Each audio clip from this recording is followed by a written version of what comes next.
Have you ever wondered why, when you set goals, you don't actually get to achieve most of them? If you're that person that sets a whole lot of goals, but only gets to do like 20% of them, we're going to look at that again. All right. So there's three reasons why you're probably not achieving your goals, especially if you have watched my video, or if you haven't watched my video, but you know about the SMART goals technique.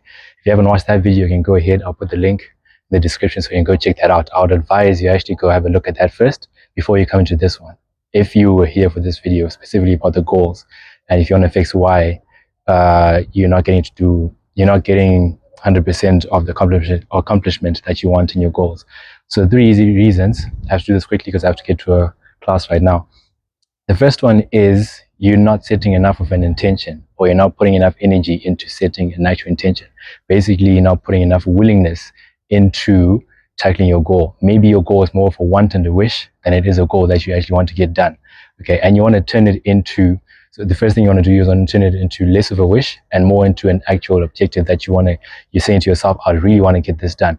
Okay, so what you have to realize is you're probably not being a yes. Okay, so we're going to use the three themes of yoga to do that. Okay, so the first theme of Baptist yoga is be a yes. And be a yes is basically when you come into our class, what the first thing we say is you have to set an intention before you actually start your journey into power sequence. Set an intention. What is it that you are open to achieving? What do you want to embrace throughout the session today? Are you open to more flexibility? Are you open to more mobility? Do you want to challenge yourself? Do you want to discover something new about yourself? Do you want to step out of your comfort zone? Whatever it is that you want to tackle for yourself. Okay, so you set an intention. The next stage after that, which is probably where you might be falling short in terms of ticking the box of your goal, is the concept of being a yes. So what is this whole idea of being yes? Basically, being a yes is accepting what's meant for you and declining what isn't meant for you, right? Because there's things that are meant for you and there's things that are not meant for you. And the concept of yoga, the concept of life as well, this applies to life. Positivity is meant for everyone. Negativity is not really meant for everyone, right? So, and I'm talking about the unhealthy negativity. Those like, I can't do this. This is too hard for me. I'm never going to be able to do this. If you keep telling yourself those kinds of thoughts, that's probably one of the biggest reasons why you're not getting the stuff that you want to do done, right? Because maybe you set a goal, but now when it's time to act, you're like, but what about this and that? But it's rainy today. But I've got allergies. But my wallet doesn't allow for that. So what you're actually doing is that you're giving yourself excuses. Okay. My goodness. Some noise in the background over here. I hope you didn't hear that because I'm using a mic. But anyway, as I was saying, don't fill your mind with negative thoughts. You actually want to tell yourself, I want to be a yes for this. And being a yes is actually not enough. When you say yes to something, it means that naturally, because of the law of polarity, and the law of polarity says that for every positive, there's a negative. So if you're saying yes to something, that automatically means you're saying no to something else. So basically, if you set your goal, you're saying yes to accomplishing that goal, and now it also means you're saying no to whatever it is that is going to hinder you from tackling your goals, which brings me to the second point, which is I think it's the third theme of yoga, but we're going to act as if it's the second one, which is drop what you must. So drop what you must is a concept of you have to let go of anything that's hindering you, anything that does not serve you anymore, especially when with regards to the things that you want for yourself and the things that you know are good for you, the things that you know you deserve, and the things that you actually want that are beneficial to you. So that's the idea. So be a yes first.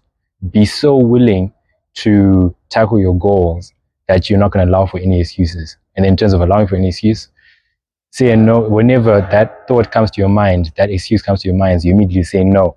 So you tell yourself, okay, my wallet doesn't allow for this. Let's say you want to pay for a subscription for something. Maybe you want to get into a gym membership, but you're saying, but my finances don't allow for that. But you know gym will be beneficial to you. What you have to say, yeah, people might bomb me for this, but it's true. Say no. All right. And what do you mean by, so when I say no, let me clarify in the context of, like, let's say it's something to do with your wallet's financial capacity. You have to find a way, you have to create a new stream of income. We're not going to do that right now. Create a new stream of income that's going to pay for that gym membership. Okay? So, because when you say no, you're not going to do anything about that. But when you say yes, and you say when you say yes to actually paying for that gym subscription, and you say no to this excuse of I can't pay for it, what you do is actually you put your subconscious at work, And what your subconscious is going to do is that it's going to automatically eventually find ways for you to actually be able to become the person who can pay for that membership, and it's not going to put a dent in your wallet, right?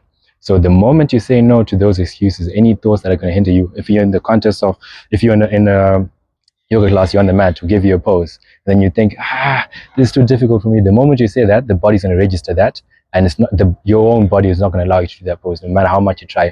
Maybe the coach will say, okay, so just try, just give it a shot. You do it, then you fall apart.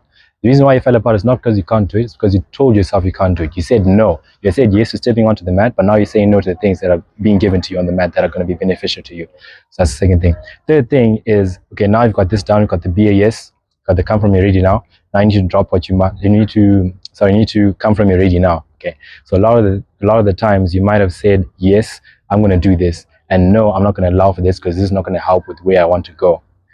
Now, you say come from your ready now. Now is the time to start. All right. So don't wait for later, because a lot of the times you set your goals, but then you keep procrastinating. Procrastination is the thief of time.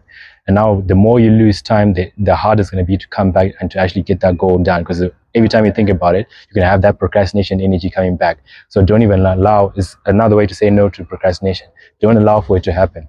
The moment you set your goal, act on it immediately, with immediate effect. Come from your ready now. Okay. So basically, don't wait to be ready. That's the whole idea around come from ready now. Don't wait for when you're ready. Don't wait for when things are better. Don't wait for when things are stable. Don't wait for the economy to get better. Just get on it and get it done. So 3 reasons, in summary, 3 reasons why you're probably not getting most of the stuff that you want to get done, on top of the SMART goals video that I posted already. Number one thing is that you're not being a yes enough for what you want. Okay, so basically you are saying no when you're supposed to be saying yes. Because in life, the way life works is that you're going to show up either as a yes for something or as a no for something, right? So you have to know when to use yes and when to use no. Right? So that's the first thing. Be so willing to be a yes that coming to the second point, that you're able to then drop what you must and therefore say no to whatever isn't meant for you. And then the third thing is that you may be procrastinating too much, a little too much. Even a split second, you may be procrastinating a little too much. Maybe thinking of, okay, let me wait for tomorrow. Tomorrow becomes 10 days later. 10 days later becomes month later becomes next year. And then every single year you're coming back and you're planning your goals again, and you see the same goals and you still haven't gotten those goals done. And the more you do that, the less likely you're actually going to achieve those goals. So don't wait for, right now it's, today's what? Today's the 3rd of October. Don't wait for the beginning of the year, next year, 2026, for you to actually set your goals. Set them right now. Okay, so that's another idea. Once you finish this video, get to your goals, set them right now, and come from ready now. Get acting straight away. Okay, so if ever you're struggling, especially after you've applied the SMART goals technique, if you're still struggling to get your goals done, be a yes, drop what you must, come from ready now. And those are the 3 themes of yoga that can counter-attack that habit of not getting what you want done. Okay, my name is Rayne, and I'll see you in the next video.